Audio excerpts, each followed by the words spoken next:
Magsimula ka sa silid-aklatan. At tandaan mo, huwag kang hahawak ng kahit isang libro. Isang pagkakamali, tanggal ka sa trabaho. Ang boses ay malamig, malalim, at nanggagaling sa kung saan, sa mga pader, sa kisame, sa hangin. Para itong boses ng Diyos, kung ang Diyos ay isang malupit na hari na nag-uutos mula sa kanyang hindi nakikitang trono. Napalunok si Clara. Naramdaman niya ang panunuyo ng kanyang lalamunan habang nakatayo sa gitna ng malawak na pasilyo. Ang sahig na gawa sa marmol ay napakakintab na halos nasisilaw siya sa sariling refleksyon, isang babaeng mukhang naliligaw, may dalang lumang bag at pusong puno ng kaba. Isang pagkakamali. Ang mga salitang iyon ay umalinggaw sa isip niya, kasabay ng alaala ng isang pirasong papel na nagpabago sa lahat. Kaninang umaga lang, nakaupo siya sa labas ng opisina ng dekano. Ang sikat ng araw ay tumatago sa bintana, ngunit para kay Clara, ang buong mundo ay nagdilim. Hawak niya ang liham. Ang mga letra ay tila sumasayaw sa kanyang paningin, paulit-ulit na bumubuo ng iisang, malupit na pangungusap. We regret to inform you that due to recent budget relocations, your academic scholarship has been discontinued. Effective immediately. Hindi na niya binasa ang kasunod. Hindi na kailangan. Naramdaman niya ang unti-unting pag-init ng kanyang mga mata. Pinigilan niya ang mga luhang nagbabantang pumatak. Hindi dito. Hindi ngayon. Kailangan niyang maging matatag. Para kay nanay. Pagkalabas ng unibersidad, humanap siya ng tahimik na sulok at nanginginig na kinuha ang kanyang cellphone. Isang ring lang, sumagot na agad ang kanyang ina. Clara, anak. Napatawag ka. Ang masiglang boses ni Nanay LV ay parang kutsilyong humiwa sa kanyang puso. Naini. Sinubukan niyang pasiglahin ang sariling boses. Kamusta po kayo? Ayos lang kami dito, anak. Medyo mahina nga lang ang benta sa palengke. Pero carry lang. Huwag mo kaming alalahanin. Mag-aral ka lang dyan ng mabuti, ha? Ikaw ang pag-asa ng pamilya. Pag-asa ng pamilya. Napapikit si Clara. Bawat salita ay dagdag na bigat sa kanyang dibdib. Opo, Nay. Sige po. May klase pa po ako. Ingat po kayo palagi. Ikaw din, anak. Mahal ka namin. Pagkababa ng tawag, hindi na niya napigilan ang pagtulo ng kanyang mga luha. Paano niya sasabihin sa kanila? Paano niya sasabihin na ang pag-asang iyon ay biglang naglaho? Ang pangarap niyang maging isang arkitekto, ang tanging daan para mayahon sila sa hirap, ay unti-unting gumuho sa kanyang harapan. Naglakad siya ng walang patutunguhan. Ang ingay ng Maynila ay tila hindi niya naririnig. Ang isip niya ay lumilipad, naghahanap ng kahit anong kasagutan. Trabaho. Kailangan niya ng trabaho. Isang trabahong kayang bayaran ang napakamahal na matrikula. Pero saan? At doon, sa isang poste na puno ng mga lumang anunsyo, may isang papel na nakaagaw ng kanyang pansin. Nakasulat sa malalaking letra. Wanted, part-time housekeeper. High salary. Flexible hours. Must be trustworthy and discreet. Apply in person. Address below.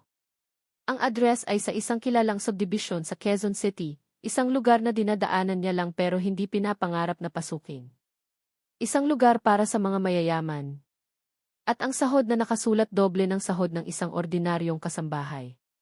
Masyadong maganda para maging totoo. Pero sa puntong iyon, wala nang pagpipilian si Clara. Ang desperasyon ay isang malakas na puwersa. Nagbibigay ito ng tapang na hindi mo akalaing mayroon ka. Kaya narito siya ngayon, nakatayo sa loob ng isang mansyon na mas malaki pa sa pinagsama-samang bahay ng kanilang mga kapitbahay. Malamig. Tahimik. Walang mga litrato sa dingding, walang mga palamuti. Tila isang museo na walang laman. Ang tanging kasama niya ay ang misteryosong boses na nagmumula sa mga speaker na nakatago sa pader. Huminga siya ng malalim. Opo, sir. Naintindihan ko po. Sa silid-aklatan. Sinundan niya ang pasilyo hanggang sa marating ang isang dobleng pinto na gawa sa matigas na kahoy. Dahan-dahan niya itong itinulak. Napaawang ang kanyang bibig. Ang silid-aklatan ay hindi lang isang silid. Ito ay isang paraiso. 2 palapag na mga estanteng puno ng libro, mula sahig hanggang kisam. May isang spiral na hagdanan sa gitna at malalaking bintanang salamin na tanaw ang isang hardin na tila napabayaan na. Naamoy niya ang pamilyar na samyo ng mga lumang papel at katad. Bilang isang estudyante ng arkitektura, para sa kanya ay sagrado ang lugar na ito. Bawat libro ay isang kayamanan. Ngunit naaalala niya ang utos. Huwag kang hahawak ng kahit isang libro. Parang isang bata na pinagbawalan kumain ng candy sa isang tindahan ng tsokolete. Nagsimula siyang magtrabaho. Kinuha niya ang basahan at bote ng panlinis. Sinimulan niyang punasan ang mga mesang kahoy, ang mga pasamano, ang sahig. Maingat! Bawat galaw ay sinusukat. Ang pakiramdam na may nanonood sa kanya ay hindi nawawala. Alam niyang sa likod ng isang kamera, sa isang madilim na silid, ay may isang pares ng matang nakamasid. Para siyang isang daga sa loob ng isang laboratorio, at siya ang sinusubok na spesimen. Habang nagpupunas ng isang maliit na mesa malapit sa hagdanan, sumabit ang lailayan ng kanyang damit sa ballpen na nakasuksok sa kanyang bulsa. Nahulog ito.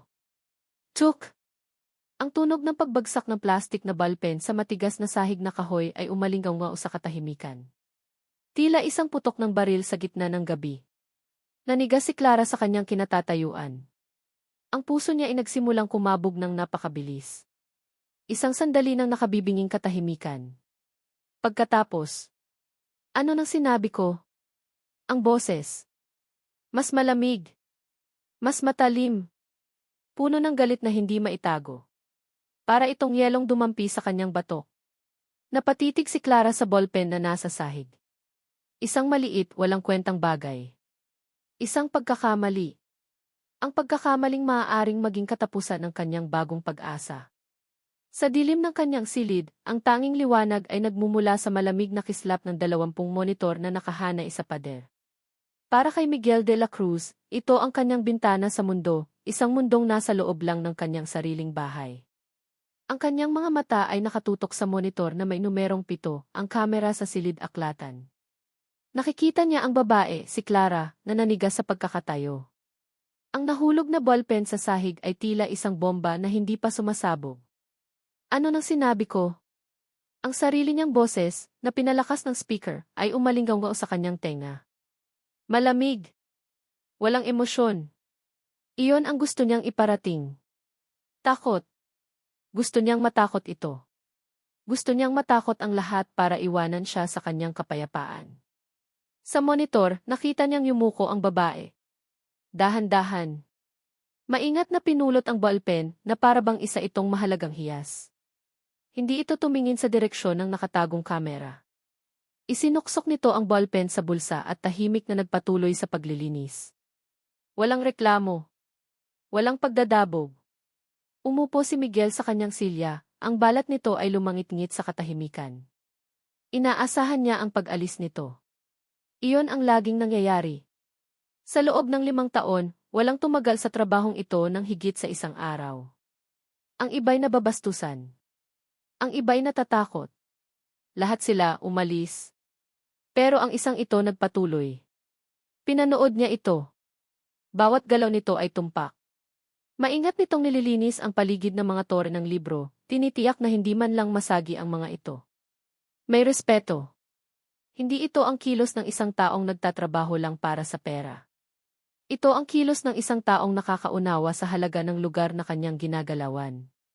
Isang bagay sa paraan ng pagpunas nito sa isang antigong mesa ang nakaagaw ng kanyang pansin. Ang focus nito ang katahimikan. Ipinikit ni Miguel ang kanyang mga mata. Bigla, ang amoy ng alikabok at lumang libro sa kanyang isipan ay napalitan ng ibang amoy. Ang amoy ng nasusunog na goma at dugo. Napamulat siya at tumayo. Ang mga anino sa silid ay tila gumalaw. Lumapit siya sa isang malaking salamin na nakasabit sa dingding na laging natatakpan ng isang itim na tela. Nanginginig ang kanyang kamay nang abutin niya ang tela. Hinila niya ito pababa. At doon, hinarap niya ang halimaw. Ang refleksyon niya. Ang kaliwang bahagi ng kanyang mukha ay isang mapa ng sakit. Isang mahaba at malalim na peklat ang bumabagtas mula sa kanyang sentido, pababa sa kanyang pisngi, hanggang sa gilid ng kanyang mga labi. Ang balat ay gusot at kupas. Ito ang permanenteng paalala ng gabing iyon. Dahan-dahan niyang itinaas ang kanyang kamay, ang dulo ng kanyang daliri ay marahang dumampi sa peklat. Malamig.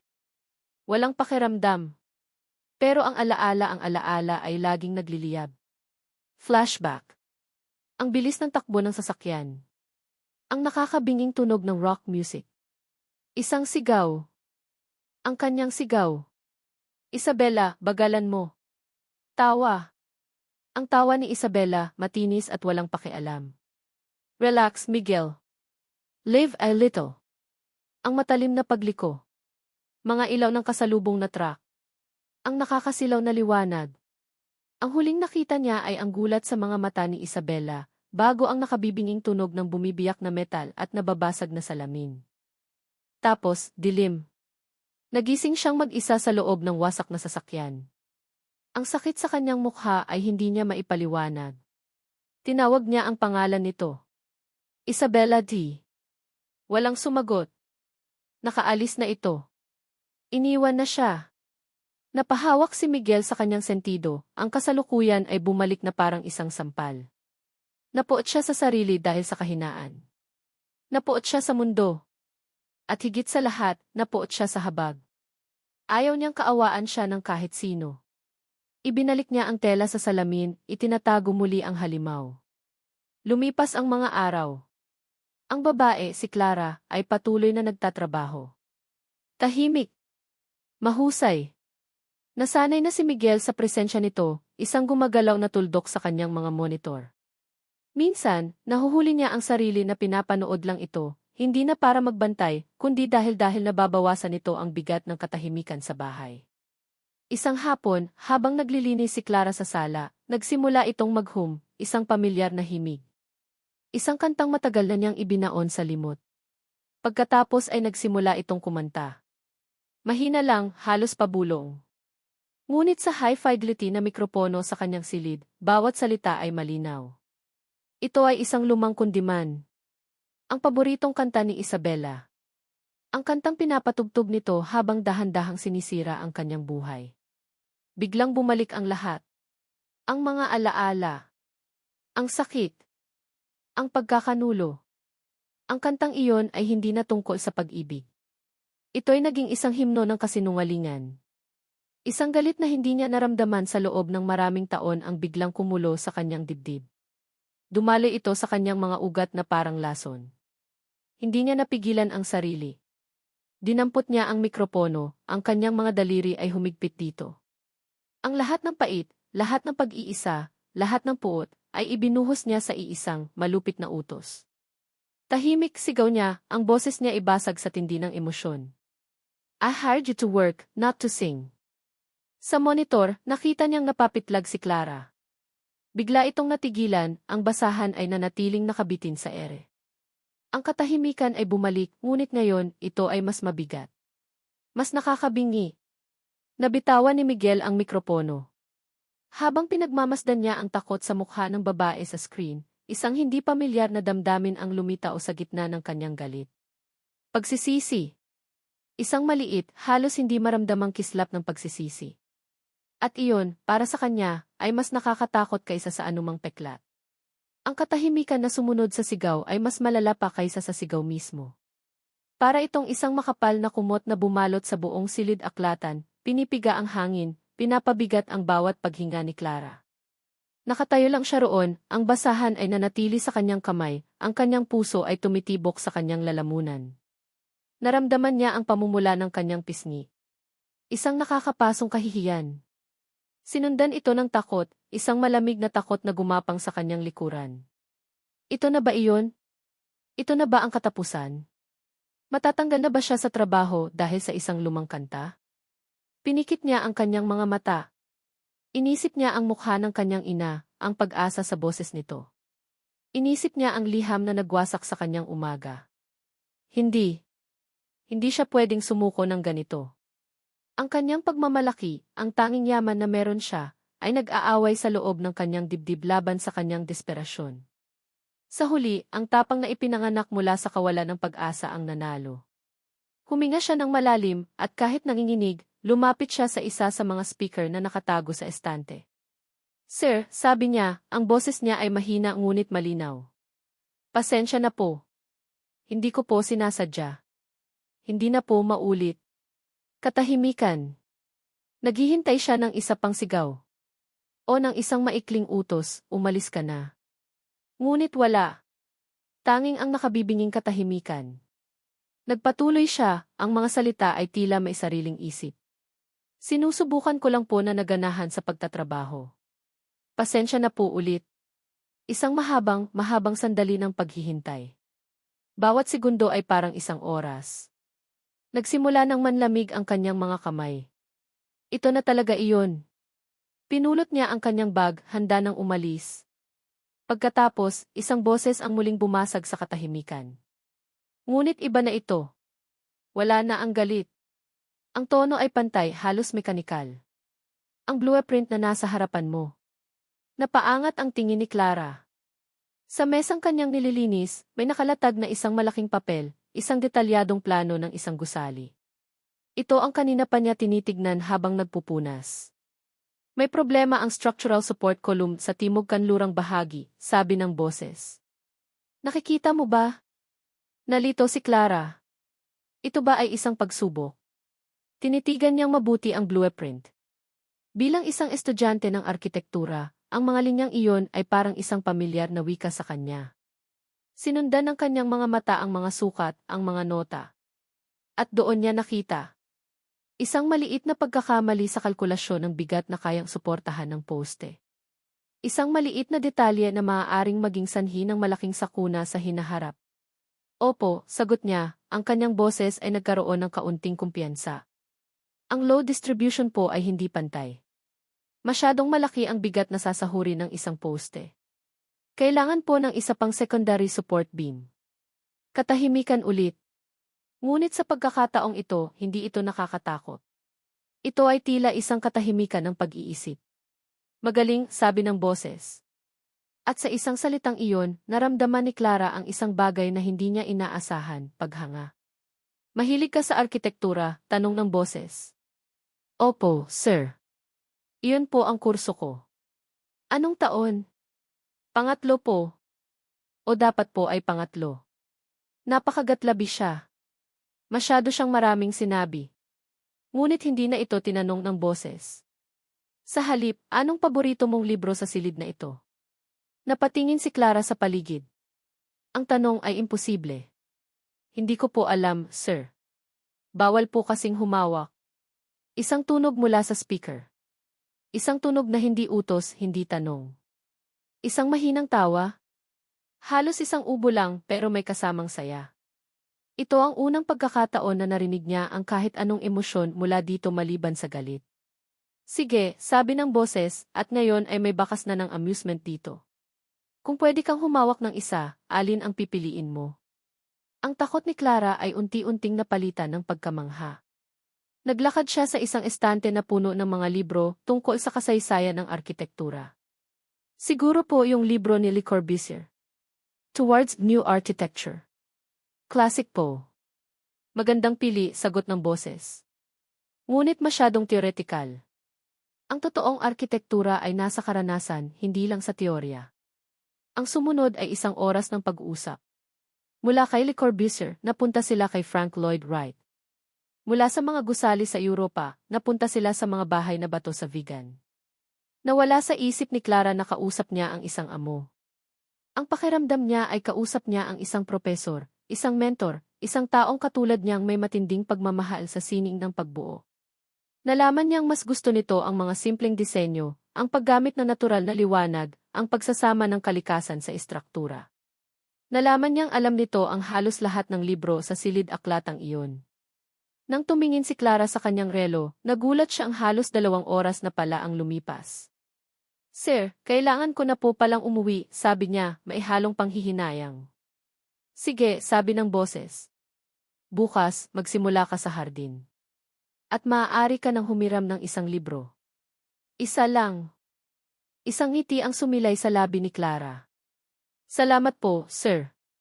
Habang naglalakad siya palabas ng mansyon, papalubog na ang araw. Ang pakiramdam niya ay magaan. Ang bigat sa kanyang dibdib kaninang umaga ay tila nabawasan. Ang boses na dati nakakatakot ay naging isang boses na puno ng talino at marahil ng kalungkutan. Sino kaya ang taong ito?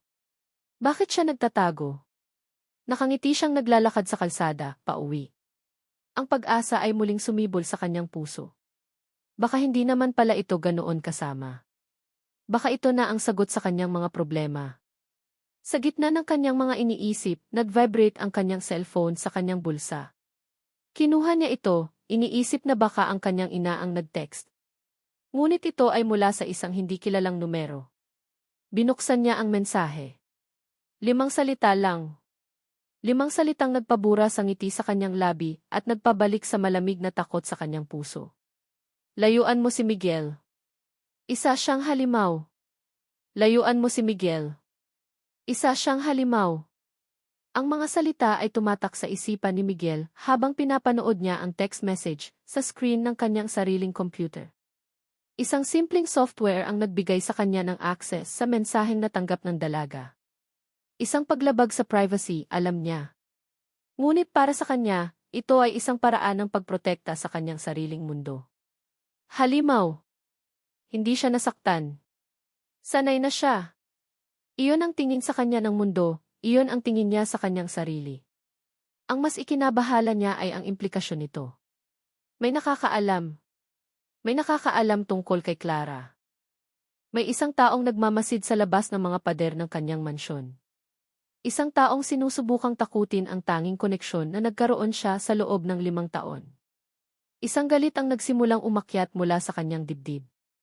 Isang malamig at pamilyar na galit. Galit hindi para sa sarili, kundi para sa pagkasira ng kanyang kontrol. Ang kanyang santuwaryo ay nilalapastangan. Mabilis na nagpalipat-lipat ang kanyang mga mata sa 20 monitor.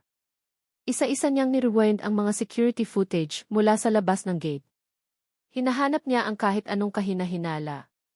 Isang sasakyang pabalik-balik? Isang taong nakatambay? Wala. Malinis. Kung sino man ito, magaling siya. At iyon ang mas nakakatakot.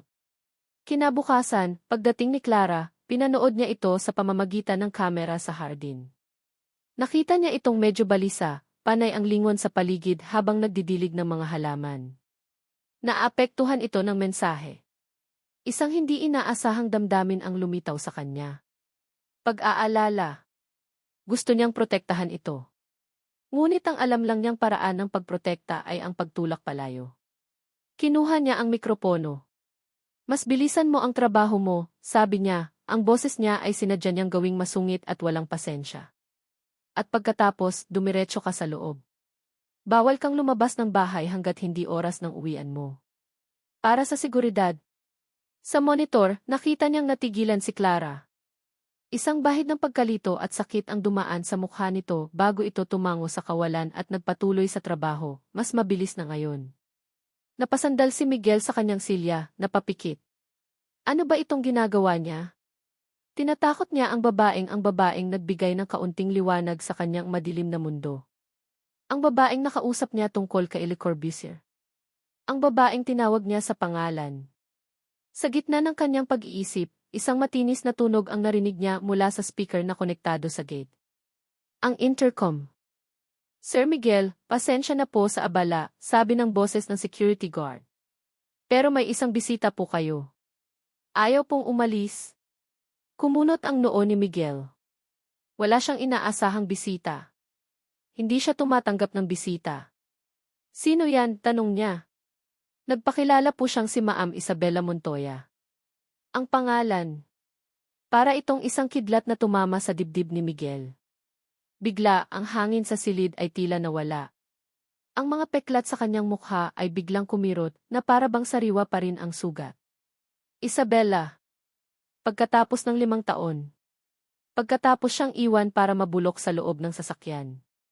Pagkatapos siyang burahin sa buhay nito. Ngayon, nandito siya. Hindi ko siya kilala. Paalisin mo, mabilis niyang sagot, ang boses niya ay naging yelo. Pero, Sir D. Sinabi kong paalisin mo, sigaw ni Miguel, ang kanyang boses ay umalinggaw sa kanyang sariling silid. Ngunit huli na ang lahat. Isang pamilyar na boses ng babae ang pumalit sa intercom, matinis at mapilit. Miguel, alam kong nandyan ka. Stop being a coward. Nabalitaan kong may bago ka ng laruan. Kailangan nating mag-usap. Ang mga salita bagong laruan. Biglang nag-ugnay ang lahat sa isip ni Miguel. Ang text message. Ang pagkapropesyonal ng pagmamanman. Ang biglaang paglitaw ni Isabela. Siya ang may gawa nito. Isang mas malalim na galit ang pumalit sa kanyang pagkagulat. Ang babaeng sumira sa kanya ay nagbalik para sirain ang anumang kapayapaan na sinusubukan niyang buuin muli. Sa monitor ng gate, kitang-kita niya ito. Nakatayo sa labas, nakasuot ng isang mamahaling puting bestida, ang buhok ay perpektong nakaayos, ang mukha ay isang obra maestra ng makeup at kasinungalingan. Mukha pa rin siyang anghel. Ngunit alam ni Miguel ang demonyong nakatago sa likod ng mga matang iyon. Sir, nagpupumilit po siyang pumasok, sabi ulit ng gwardiya, halatang natataranta. Bago pa man makasagot si Miguel, nakita niya sa monitor kung paanong inisya ni Isabela ang gwardiya, may sinabing malambing at pagkatapos ay inabutan ng isang bagay. Agad na bumukas ang gate. Naglalakad na ito papasok sa kanyang teritoryo. Ang babaeng multo mula sa kanyang nakaraan ay naglalakad patungo sa kanya, isang mapanirang bagyo na handang wasakin ang lahat sa daraanan nito. Napatayo si Miguel, ang kanyang mga kamay ay nakakuyom sa magkabilang gilid. Ang mga pader na itinayo niya sa loob ng 5 taon ay nagsisimulang gumuho. At sa kauna-unahang pagkakataon, hindi lang ang sarili niya ang inaalala niya. Nasa loob ng bahay si Clara. At parating na ang halimaw. Ang totoong halimaw. Pagkatapos ng utos ni Sir Miguel na manatili sa loob, isang hindi maipaliwanag na kaba ang bumalot kay Clara. Ang utos ay para sa kanyang seguridad, sabi nito. Ngunit ang pakiramdam niya ay para siyang isang bilanggo. Ang dating santuwaryo na silid aklatan ay tila naging isang gintong haula. Habang nag-aayos siya ng mga libro sa isang estante, isang gawain na ipinagbawal noon, ngunit pinayagan na ngayon, isang tunog ang nakaagaw ng kanyang pansin. Ang tunog ng mamahaling takong na tumatama sa marmol na sahig ng pasilyo. Hindi iyon ang tunog ng lumang tsinelas ng matandang hardinero. Ito ay bago. May otoridad. Napahinto siya sa kanyang ginagawa, ang puso niya ay biglang kumabog. Dahan-dahan siyang sumilip mula sa pagitan ng mga libro. Isang babae ang nakatayo sa gitna ng sala. Siya ang pinakamagandang babaeng nakita ni Clara sa buong buhay niya. Matangkad, balingkinitan, at nakasuot ng isang puting bestida na tila mas mahal pa sa isang taon niyang matrikula. Ang kanyang mahabang buhok ay kumikinang sa ilalim ng ilaw mula sa chandelier. Tumingin ito sa paligid na parabang pag-aari nito ang lugar, ang kanyang mga mata ay puno ng paghamak. At pagkatapos, ang mga matang iyon ay napunta sa direksyon ni Clara. So, ikaw pala iyon. Ang boses ng babae ay kasing perpekto ng kanyang itsura. Malambing ngunit may talim. Lumabas si Clara mula sa likod ng estante, pakiramdam niya ay bigla siyang lumiit. Ang kanyang simpleng pantalon at t-shirt ay tila basahan kumpara sa kasuotan ng babae. Sino po sila? Tanong ni Clara, sinisikap na panatilihing matatag ang kanyang boses. Isang perpektong ngiti ang sumilay sa labi ng babae, ngunit hindi ito umabot sa kanyang mga mata. Ako si Isabela. At ikaw siguro ang bagong alalay? Ang paraan ng pagbigkas nito sa salitang alalay ay puno ng insulto. Nag-init ang pisngi ni Clara. Ako po si Clara. Nagtatrabaho po ako dito. I know, sabi ni Isabela, lumalakad palapit sa kanya na parang isang pusa na papalapit sa isang daga. Huminto ito sa kanyang harapan, ang mamahaling pabango nito ay sumalakay sa pang-amoy ni Clara. Listen, Clara. Hindi ako magpapaligoy-ligoy pa. Kilala ko si Miguel. Mas kilala ko siya kaysa sa kahit na sino. Itinuro ni Isabela ang kanyang sentido. Ang lalaking iyan may problema dito sa itaas. Ang kanyang pulang kuko ay marahang dumampi sa sariling ulo. Ang aksidente, binago siya nito. Ginawa siyang hindi matatag.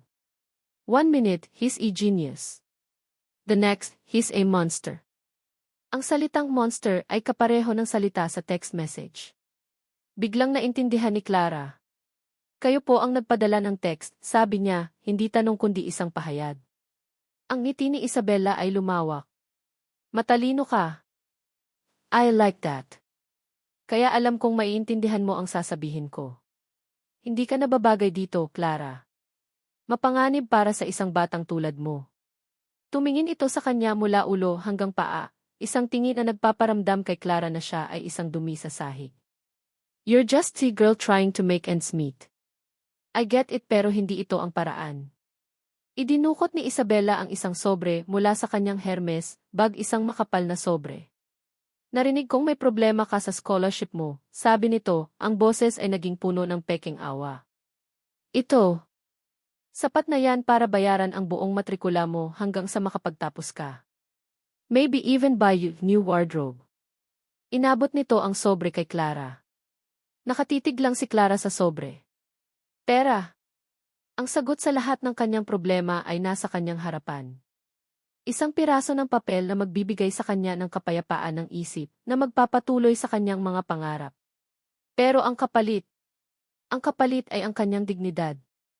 Ang kapalit ay ang pagtalikod sa isang taong, sa kabila ng pagiging misteryoso, ay nagpakita sa kanya ng isang uri ng paggalang na hindi niya panaramdaman mula sa iba, ang paggalang sa kanyang isip. Itinaas niya ang kanyang tingin at sinalubong ang mga mata ni Isabela.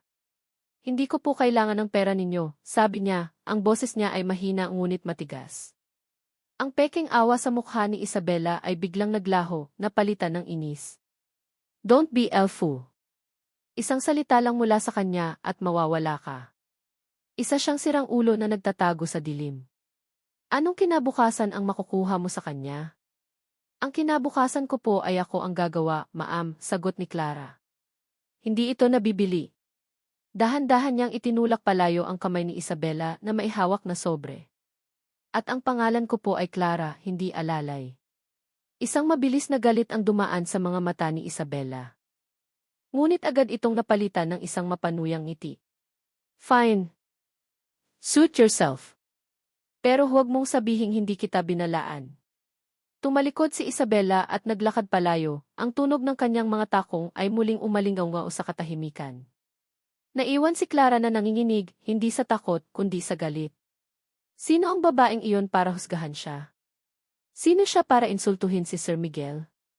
Nang biglang, isang boses ang bumasag sa kanyang pag-iisip. Ang boses mula sa speaker. Ang boses ni Sir Miguel. Magkano ang inalok niya sa'yo? Ang tanong ay parang isang suntok sa sikmura ni Clara. Malamig. Puno ng pagdududa. Walang bakas ng init o pag-unawa na narinig niya noong nakaraang araw. Napaangat ang tingin niya sa direksyon ng nakatagong kamera, ang kanyang puso ay biglang nanlamig. Pinapanood pala siya nito. Pinapanood niya ang buong pangyayari. At sa halip na ipagtanggol siya, ito ang una niyang tanong. Ang pagdududa sa boses nito ay mas masakit pa kaysa sa lahat ng insulto ni Isabela. Para itong isang kutsilyong dahan-dahang itinarak sa kanyang likod. Magkano ang inalok niya sa'yo? Ang tanong na iyon ay umalinggaw sa isipan ni Clara habang naglalakbay siya pauwi, sakay ng maingay na jeep. Hindi niya ito sinagot. Pagkatapos niyang marinig ang malamig na pagdududa sa boses ni Sir Miguel, wala na siyang lakas para magsalita. Tumalikod na lang siya at umalis, hindi na lumingon pa. Ang sakit ay mas malalim kaysa sa inaasahan niya. Hindi dahil sa inalok na pera o sa mga masasakit na salita ni Isabela. Ang masakit ay ang pagtataksil. Naramdaman niyang ipinagkanulo siya ng taong nagsimula na niyang pagkatiwalaan. Ang taong nakausap niya tungkol sa arkitektura. Ang taong nagbigay sa kanya ng pag-asa. Iniisip niya na marahil ay naiintindihan nito. Na maririnig nito ang pagtanggi niya sa alok ni Isabela at makikita ang katatagan sa kanyang ginawa. Ngunit sa halip, hinala ang isinukli nito. Para sa kanya, pareho lang sila ni Isabela. Isang taong maaaring bilhin. Pagdating niya sa kanilang maliit na apartment, sinalubong siya ng kanyang ina na may ngiti. Anak, kumain ka na. Nagluto ako ng paborito mong adobo. Pinilit ni Clara na umiti pabalik. Salamat po, Nay.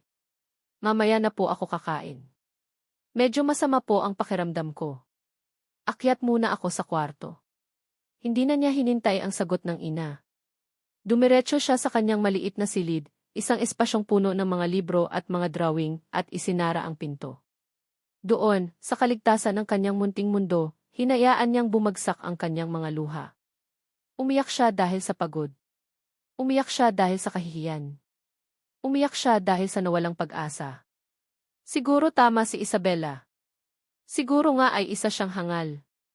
Anong laban ng isang mahirap na estudyanteng tulad niya sa magulo at madilim na mundo ng mga taong tulad ni Miguel at Isabela? Sa gitna ng kanyang pag-iyak, napadako ang kanyang tingin sa isang lumang bowl na kahoy sa ilalim ng kanyang kama. Ang bowl ng kanyang tatay. Ang kanyang ama, isang construction worker, ay namatay sa isang aksidente sa trabaho 3 taon na ang nakalipas. Siya ang unang nagtanim sa isip ni Clara ng pangarap na maging isang arkitekto. Palagi nitong sinasabi, anak, hindi lang bahay ang itinatayo natin. Mga pangarap ang binubuo natin. Pinunasan niya ang kanyang mga luha at hinila ang bowl. Dahan-dahan niya itong binuksan. Ang amoy ng lumang papel at alaala ay sumalubong sa kanya. Sa loob, nakasalansan ang mga lumang gamit ng kanyang ama, isang martilyo, isang metro, at isang maliit na kwaderno. Kinuha niya ang kwaderno. Ang pabalat nito ay malambot na sa kalumaan. Binuklat niya ito. Ang mga pahina ay puno ng sulat kamay ng kanyang ama, mga kalkulasyon, mga simpleng sketch. At sa ilalim ng kwaderno, may isang bagay na nakatupi. Isang lumang clipping mula sa isang diaryo. Maingat niya itong ibinuklat. Ito ay isang feature article. Ang larawan ay ng isang binatang nakangiti, may hawak na isang architectural model. Ang kanyang mga mata ay nagniningning sa talino at pangarap. Ang headline ay nagsasabing, ang batang henyo, paano binabago ni Miguel de la Cruz ang mukha ng arkitekturang Pilipino. Nanigas si Clara. Miguel de la Cruz. Ito siya. Bago ang aksidente. Bago ang mga peklat. Bago ang pait. Nanginginig ang kanyang mga kamay habang binabasa niya ang artikulo. Inilalarawan nito ang mga disenyo ni Miguel, makabago, napapanatiling, at may puso para sa mga ordinaryong tao. Ang kanyang pananaw sa arkitektura ay kapareho ng mga bagay na pinaniniwalaan ni Clara. Pagkatapos, kinuha niyang muli ang kwaderno ng kanyang ama at binuklat ito sa mga huling pahina. Doon, nakita niya ang isang pamilyar na pangalan, paulit-ulit na isinulat. Sir Miguel. At sa ilalim nito, isang pangungusap na isinulat ng kanyang ama, na para bang isang dasal. Ang galing-galing ni Sir Miguel. Sana balang araw, ang anak kong si Clara, maging kasing galing niya. Sana makapagtrabaho siya sa kumpanya niya. Isang butil ng luha ang pumatak sa lumang papel. Ngunit hindi na ito luha ng sakit. Ito ay luha ng pagkaunawa. Ito pala iyon. Ang kanyang ama ay nagtrabaho para sa kanya. Ang kanyang ama ay hinangaan siya. Ang taong nagbigay inspirasyon sa kanyang pangarap na maging arkitekto ay ang parehong taong nagtatago ngayon sa dilim na nag-iisip na siya ay isang halimaw. Hindi ito nagkataon lang. Ito ay tadhana. Biglang, ang lahat ng sakit at pagdududa ay napalitan ng isang matinding determinasyon. Ang away na ito ay hindi na lang tungkol sa pera o sa scholarship. Ito ay tungkol sa kanyang ama. Ito ay tungkol sa pagpapatunay na ang pananampalataya ng kanyang ama kay Sir Miguel ay hindi mali. At ito ay tungkol sa pagpapakita kay Miguel de la Cruz na may isang tao sa mundo na nakakakita sa kanya, hindi bilang isang halimaw, hindi bilang isang amo, kundi bilang ang henyong hinangaan ng kanyang ama. Tumayo siya, ang kanyang puso ay puno ng bagong lakas. Kailangan niyang bumalik. Kailangan niyang sabihin sa kanya ang lahat. Kailangan niyang ipaglaban ang tadhanang ito. Mabilis siyang lumabas ng kanyang silid, hindi na pinansin ang tawag ng kanyang ina. Tumakbo siya palabas ng kanilang apartment, patungo sa sakayan ng jeep. Babalik siya sa mansyon. At sa pagkakataong ito, hindi na siya papayag na itaboy. Magkano ang inalok niya sa'yo? Ang tanong ay lumabas sa bibig ni Miguel bago pa man niya ito mapigilan.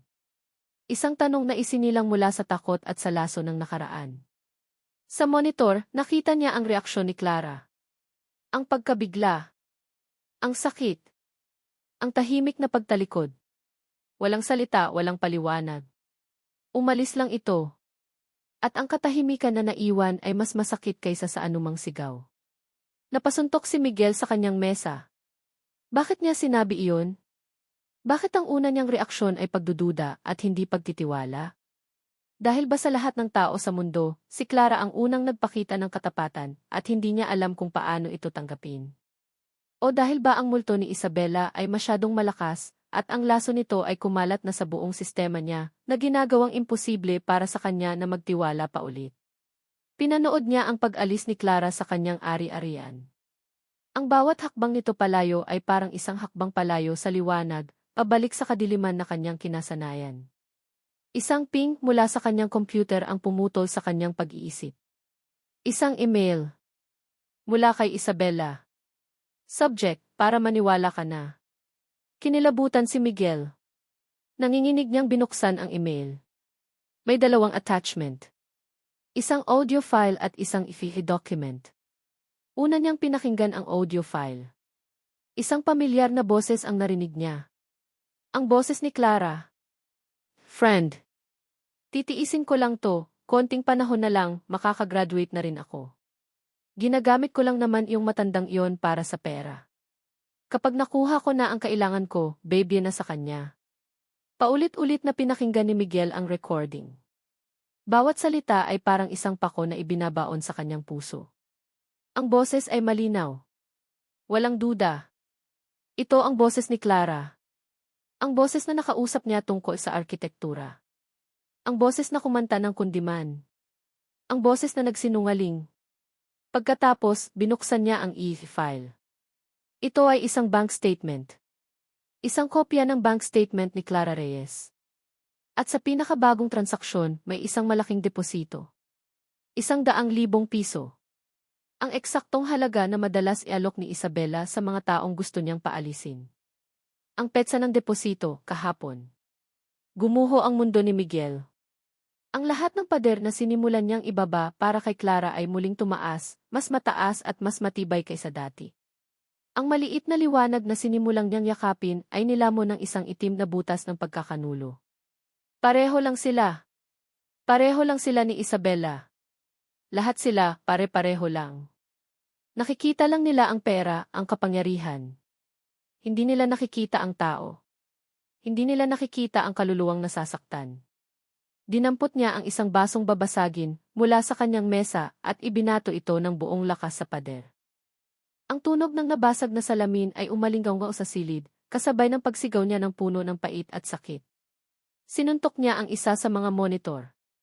Nag-crack ang screen, ang imahe ng hardin ay naging isang magulong display ng mga kulay. Wala nang pag-asa. Wala nang tiwala. Siya si Miguel de la Cruz, ang halimaw sa tour. At nararapat lang siyang mag-isa. Sa gitna ng kanyang galit, isang beep mula sa monitor ng gate ang kanyang narinig. Napatingin siya sa screen na hindi pa basag. Si Clara. Tumatakbo ito pabalik. Ang mukha nito ay puno ng pag-asa. Determinasyon. Ano man iyon, para kay Miguel, ito ay isang maskara. Isang maskara na isinusuot ng isang manggaganso na babalik para kunin ang natitira pa. Nagtatakbo ito papunta sa pinto at pinindot ang doorbell. Ang tunog ay parang isang alarmang nakakabingi sa pandinig ni Miguel. Huminga siya ng malalim. Ang lahat ng emosyon, ang sakit, ang galit, ang pagkabigo, ay pinilit niyang isiksik sa isang sulok ng kanyang puso. Ang natira ay isang malamig, patay na kawalan. Pinindot niya ang talk button sa intercom. Ang kanyang daliri ay kasing lamig ng yelo. Narinig niya ang boses ni Clara mula sa labas, puno ng pananabik. Sir Miguel. Sir. Kailangan ko po kayong makausap. May mahalaga po akong sasabihin. Huminga ulit si Miguel, tinitipon ang lahat ng lamig at pait sa buong mundo. At pagkatapos, nagsalita siya, ang kanyang boses ay isang bulong na mas matalim kaysa sa anumang sigaw. Umalis ka. Narinig niya ang paghinto ni Clara. Po. Sir, pakiusap, pakinggan niyo po muna ako. Sinabi kong umalis ka, ulit niya, mas mabagal, mas diin. Ayoko nang makita pa ang pagmumukha mo. Dito. Kailanman. Isang mahabang katahimikan. Pagkatapos ay narinig niya ito. Isang mahinang tunog. Isang hikbi. At pagkatapos wala na. Pinatay ni Miguel ang intercom. Tinitigan niya ang monitor, pinapanood ang anyo ni Clara na dahan-dahang tumalikod, ang mga balikat nito ay nanginginig. Walang tagumpay. Walang kasiyahan.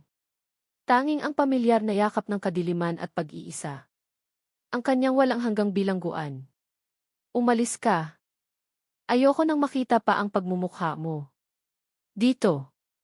Kailanman. Ang mga salita ay parang mga piraso ng yelo na tumusok sa puso ni Clara. Bawat isa ay matalim, bawat isa ay malamig. Ang lahat ng init at determinasyon na nagtulak sa kanya na bumalik ay biglang naglaho, napalitan ng isang nakakamanhid na lamig. Nakatayo siya sa harap ng malaking gate na bakal, ang intercom ay nanahimik na. Ang kanyang mga kamay ay nakakuyom, ang diaryong naglalaman ng larawan ni Miguel at ang kwaderno ng kanyang ama ay nasa loob ng kanyang bag, ngayon ay tila mga bagay na walang bigat, walang kwenta. Sir, pakiusap ti. Bulong niya sa kawalan kahit alam niyang wala nang nakikinig. Isang hikbi ang kumawala sa kanyang lalamunan. Hindi niya maintindihan. Bakit? Ano nang nangyari? Ang pag-uusap nila kahapon, ang pag-unawa, ang koneksyon panaginip lang ba ang lahat ng iyon? Dahan-dahan siyang tumalikod. Ang bawat hakbang palayo sa gate na iyon ay parang isang paghakbang palayo sa isang pangarap na minsan niyang naabot. Ang mansyon sa kanyang likuran, na dati isang lugar ng misteryo at pag-asa, ay naging isang monumento ng kanyang kabiguan. Isang malaking puntod kung saan nakalibing ang kanyang tadhana. Ang paglalakbay pauwi ay isang malabong panaginip. Hindi niya napansin ang mga taong nakakasalubong niya, ang ingay ng mga sasakyan. Ang tanging naririnig niya ay ang paulit-ulit na pag-echo ng mga salita ni Miguel sa kanyang isipan. Ayoko nang makita pa ang pagmumukha mo. Pagdating niya sa kanilang apartment, dumaan siya sa sala na parang isang multo. Clara! Anak, anong nangyari? Tanong ng kanyang ina, ang boses nito ay puno ng pag-aalala. Hindi siya sumagot. Dumiretso siya sa kanyang silid at isinara ang pinto. Umupo siya sa gilid ng kanyang kama, ang kanyang katawan ay mabigat sa pagod at kalungkutan. Kinuha niya ang kanyang bag at dahan-dahang inilabas ang lumang diaryo at ang kwaderno. Tinitigan niya ang nakangiting mukha ng batang Miguel de la Cruz sa litrato. Ang henyo. Ang inspirasyon. Ang pangarap. Pagkatapos ay tinitigan niya ang sulat kamay ng kanyang ama. Sana maging kasing galing ko si Sir Miguel balang araw. Isang mapait na ngiti ang sumilay sa kanyang labi.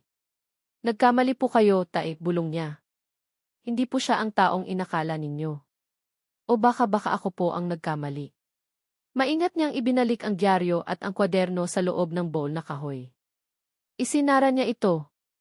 Ang tunog ng pagsara ng takip ay parang isang pinal na pagwawakas. Ang pangarap ay tapos na.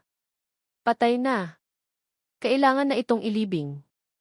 Kinuha niya ang kanyang cellphone. Hinanap niya ang numerong nakasave bilang Sir Miguel. Tinitigan niya ito ng matagal. Pagkatapos, pinindot niya ang delete. Kinabukasan, gumising siya na may mabigat na pakiramdam. Ang kanyang mga mata ay namamaga mula sa magdamag na pag-iyak. Ngunit sa ilalim ng lahat ng sakit, may isang bagong damdamin na nagsisimulang mabuo. Isang malamig at matigas na resolusyon. Tapos na ang pagiging hangal. Tapos na ang pag-asa sa tadhana. Kung gusto niyang magtagumpay, kailangan niyang gawin ito sa sarili niyang paraan. Walang mga misteryosong amo. Walang mga madilim na mansyon. Tanging ang kanyang sariling talino at pagsisikap. Naligo siya at nagbihis. Pinili niya ang kanyang pinakapormal na damit. Inayos niya ang kanyang resume. Pagkalipas ng ilang oras, nakaupo siya sa waiting area ng isang malaking kumpanya ng arkitektura. Isa sa mga pinakamalaking kakumpetensya ng kumpanya ni Miguel de la Cruz noon. Ang paligid ay maliwanag, abala at moderno. Kabaligtaran ng madilim at tahimik na mansyon. Miss Clara Reyes, tawag ng isang babae. Tumayo si Clara, huminga ng malalim at pumasok sa opisina. Sa loob, isang lalaking nasa katanghaliang gulang na may suot na salamin ang naghihintay sa kanya. So, Dia Reyes, sabi ng lalaki, tinitingnan ang kanyang resume. Nakikita ko ritong nagtrabaho ka bilang personal housekeeper. Isang malaking pagtalon mula doon papunta sa pag-apply bilang isang architectural apprentice. Elvis, did you leave your previous job? Tumingin si Clara sa lalaki, ang kanyang mga mata ay walang emosyon, ang kanyang mukha ay isang blankong canvas. Wala na ang kislap ng pag-asa. Wala na ang determinasyon na nakita niya sa salamin kahapon. Ang natira ay isang matigas na pangangailangan upang mabuhay. It was time to move on, sir, sagot niya, ang kanyang boses ay patag at walang buhay. Kailangan ko na pong magpatuloy. Lumipas ang mga araw. Ang mansyon ay bumalik sa dati nitong katahimikan. Ngunit ngayon, ang katahimikan ay mas mabigat, mas malungkot. Hindi na ito ang kapayapaan na hinahanap ni Miguel. Ito ay ang katahimikan ng isang libingan. Hindi na siya lumalabas sa kanyang control room. Doon siya natutulog, doon siya kumakain, kung may gana man siyang kumain. Ang mga monitor sa kanyang harapan, na dati nagpapakita ng isang gumagalaw na figura sa hardin o sa silid-aklatan, ay nagpapakita na lang ngayon ng mga walang buhay na silid. Pinilit niyang paniwalain ang sarili na ito ang mas mabuti. Na ito ang nararapat. Ngunit sa bawat oras na lumilipas, isang maliit na tinig sa kanyang isipan ang bumubulong. Isang tinig na puno ng pagdududa. Hindi sa babae, kundi sa katotohanan na kanyang pinaniwalaan. Ang audio recording. Ang bank statement. Masyadong perpekto. Masyadong malinis. Masyadong madaling dumating na para bang isang handog na lason. Isang umaga, pumasok si Manang Lydia, ang kanyang matagal ng kasambahay at ang tanging taong nakakakita sa kanya ng personal, upang magdala ng agahan. Sir Miguel, hindi po kayo kumain ng hapunan kagabi, sabi ng matanda, ang boses ay puno ng pag-aalala. Heto po, sinigang. Paborito ninyo. Hindi kumibo si Miguel, ang kanyang mga mata ay nakatitig sa blankong screen. Nagbuntong hininga si Manang Lydia habang inaayos ang pagkain sa mesa.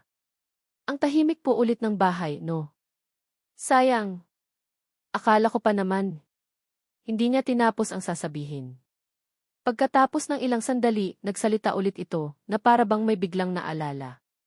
Nga pala, sir. Noong araw na bumisita si Ma'am Isabela, napansin ko lang po ang galing niya. Alam na alam niya kung saan iiwas. Dumiretso siya sa may West Wing Corridor, iniwasan niya yung hallway kung saan sira ang keys natin. Paano niya nalaman yon? Isang linggo pa lang sira yon.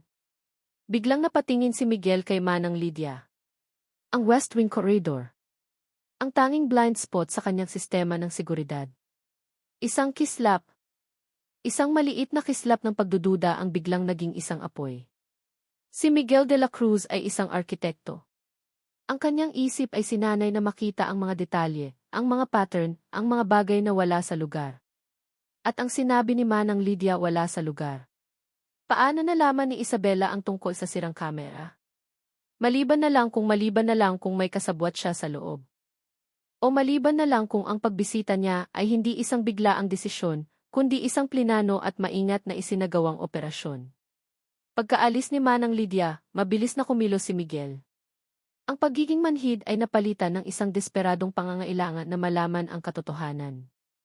Una, kinuha niya ang audio file na ipinadala ni Isabela at ipinasok ito sa isang advanced audio analysis software.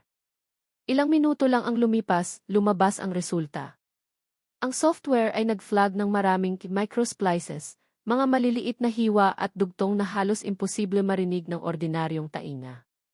Ang recording ay pek. Pinagtagpi-tagpi mula sa iba't ibang pag-uusap.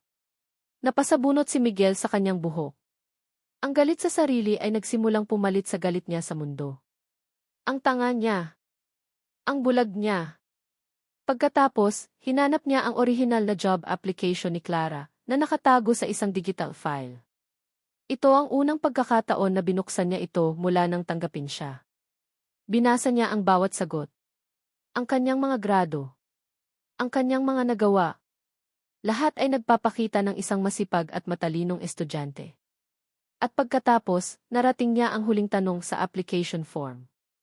Bakit mo gustong magtrabaho dito? Ang sagot ni Clara ay hindi ang inaasahan niya. Hindi ito tungkol sa pera o sa lokasyon. Ito ay isang maikling, simpleng pangungusap.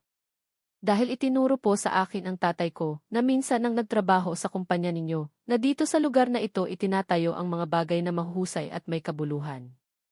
Natigilan si Miguel. Ang mga salita ay tumago sa kanyang puso na parang isang mainit na kutsilyo. Ang kanyang ama. Nagtrabaho para sa kanya.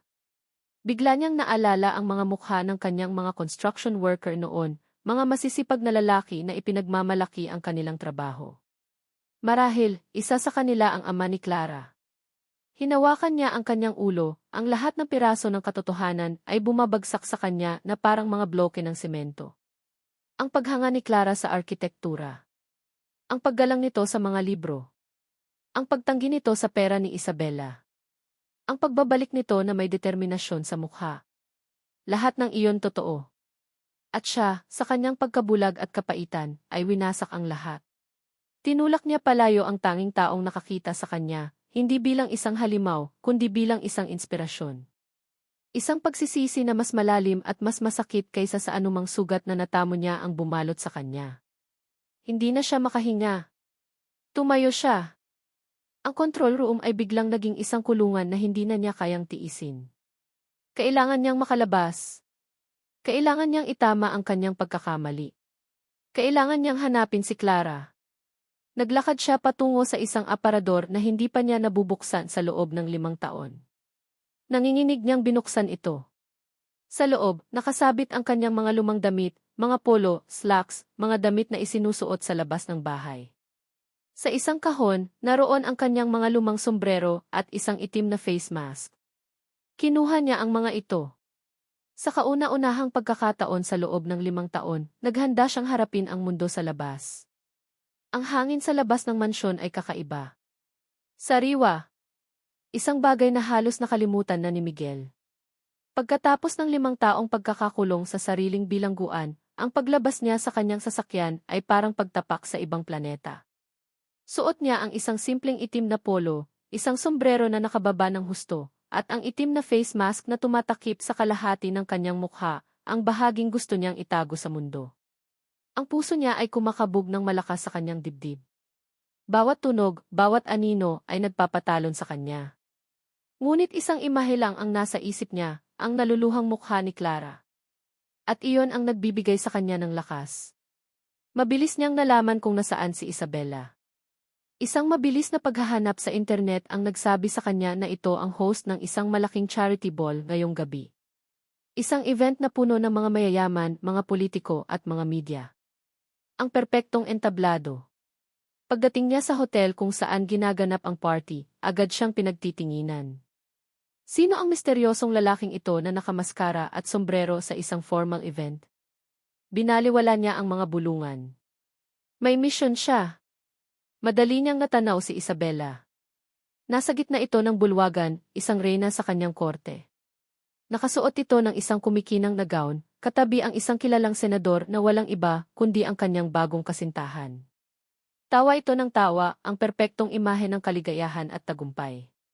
Isang galit na hindi na nagmumula sa pait, kundi sa isang pagnanais para sa katotohanan, ang nagtulak kay Miguel na maglakad patungo sa kanya. Habang papalapit siya, unti-unting napansin ng mga tao ang kanyang presensya.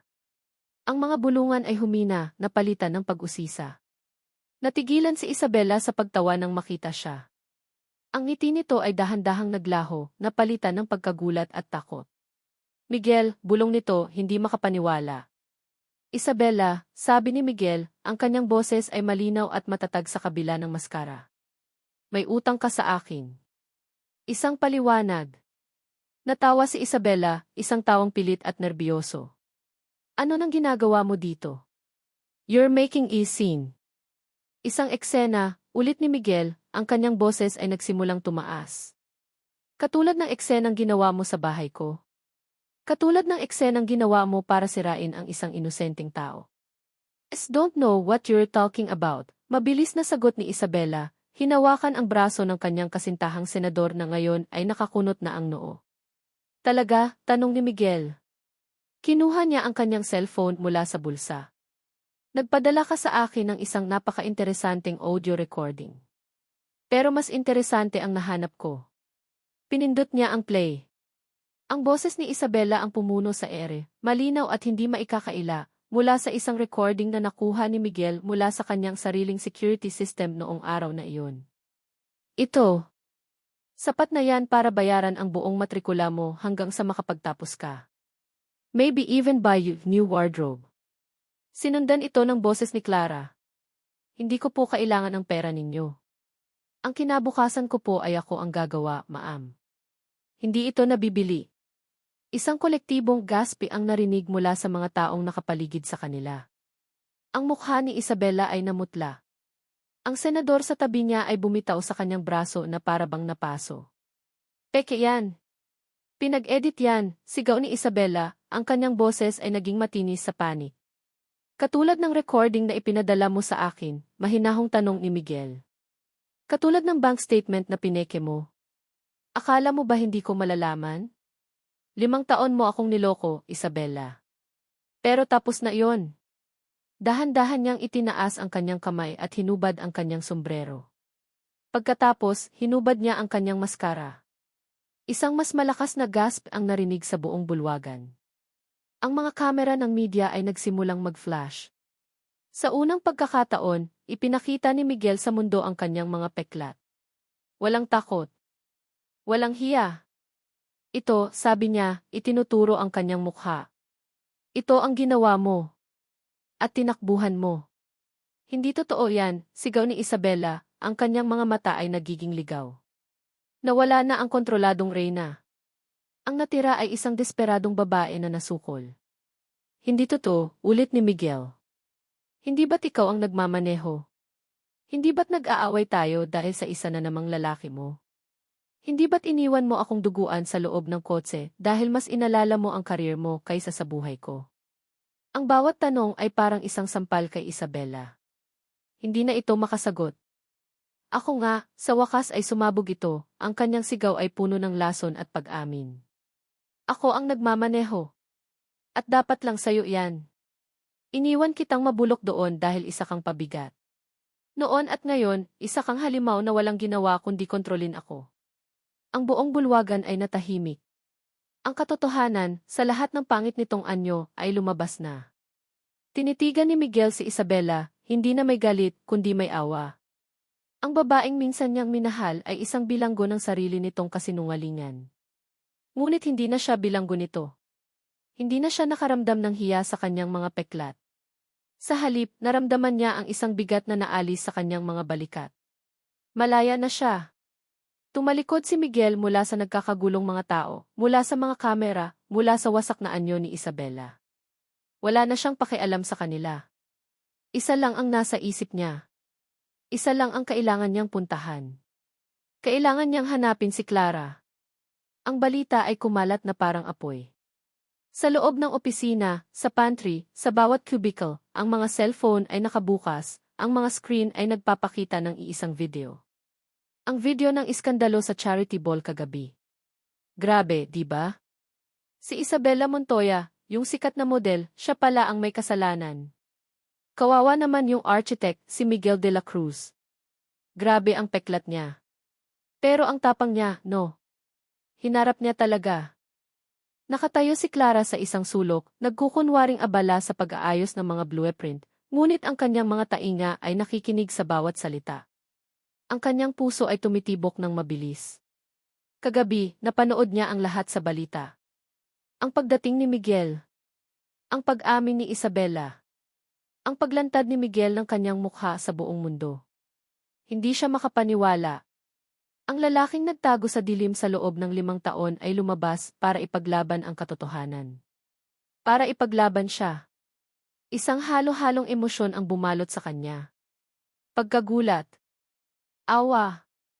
At isang bagay na hindi niya gustong aminin, paghanga. Ang boses nito sa intercom na nagsasabing, umalis ka, ay sariwa pa rin sa kanyang isipan. Ang sakit ay nandoon pa rin. Ngunit ngayon, may kasama na itong pag-unawa. Ginawa niya iyon dahil nasaktan siya. Ginawa niya iyon dahil niloko siya. Ginawa niya iyon dahil, sa ilalim ng lahat ng pait, siya ay isang taong natatakot masaktan muli.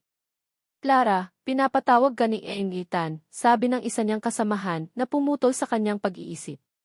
Tumango si Clara at naglakad patungo sa opisina ng kanyang bagong amo. Kinakabahan siya. Ano kaya ang kailangan nito? Pagpasok niya sa opisina, nakita niya si Engitan na nakatayo malapit sa bintana, nakatalikod sa kanya. Pinapatawag niyo daw po ako, sir. Dahan-dahang humarap si Engitan. Ngunit hindi ito si Amy Tan. Ito ay si Miguel de la Cruz. Nakatayo siya roon, sa gitna ng maliwanag na opisina, walang sombrero, walang maskara. Ang sikat ng araw mula sa bintana ay tumatama sa kanyang mukha, na ginagawang mas malinaw ang bawat linya, bawat uka, bawat peklat. Ito ang mukha na nakita niya sa Tsiyi kagabi. Ang mukha ng isang taong dumaan sa impyerno. Natigilan si Clara. Ang hangin ay tila nawala sa kanyang mga baga. Ito ang unang pagkakataon. Ang unang pagkakataon na nakita niya ito ng harapan. Ang boses na narinig niya sa loob ng maraming linggo ay sa wakas ay nagkaroon ng mukha. Ang mga mata nito. Iyon ang unang napansin niya. Ang mga mata nito ay puno ng kalungkutan, ng pagsisisi, at ng isang bagay na hindi niya maipaliwanag, isang malalim na takot. Walang nagsalita sa kanila. Ang tanging naririnig ay ang tibok ng kanilang mga puso. Dahan-dahang humakbang si Miguel palapit sa kanya. Bawat hakbang ay tila isang malaking pagsubok para sa kanya. Huminto siya ilang talampakan mula sa kanya. Clara, sabi niya. Ang kanyang totoong boses, hindi na mula sa speaker. Ito ay mas malalim, mas magaspang at puno ng emosyon. Patawarin mo ako. Hindi makapagsalita si Clara. Ang lahat ng salitang inihanda niya, lahat ng galit, lahat ng sakit, ay biglang naglaho.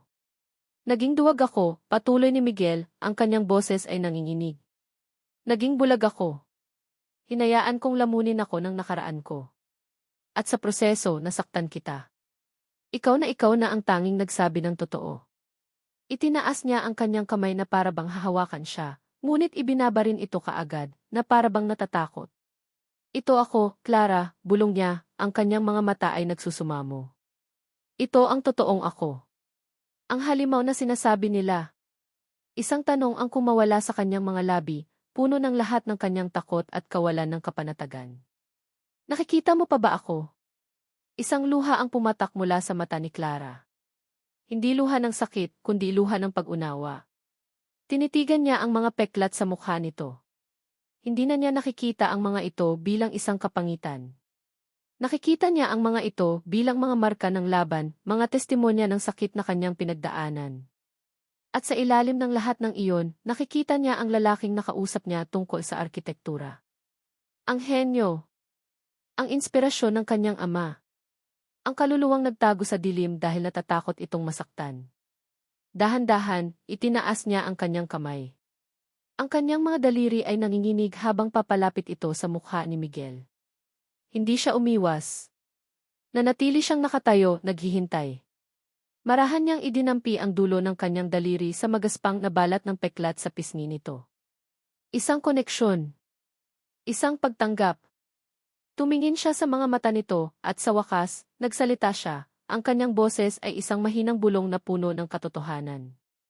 Nakikita kita, Miguel. Isang ngiti ang sumilay sa kanyang mga labi sa gitna ng kanyang mga luha. Matagal na kitang nakikita.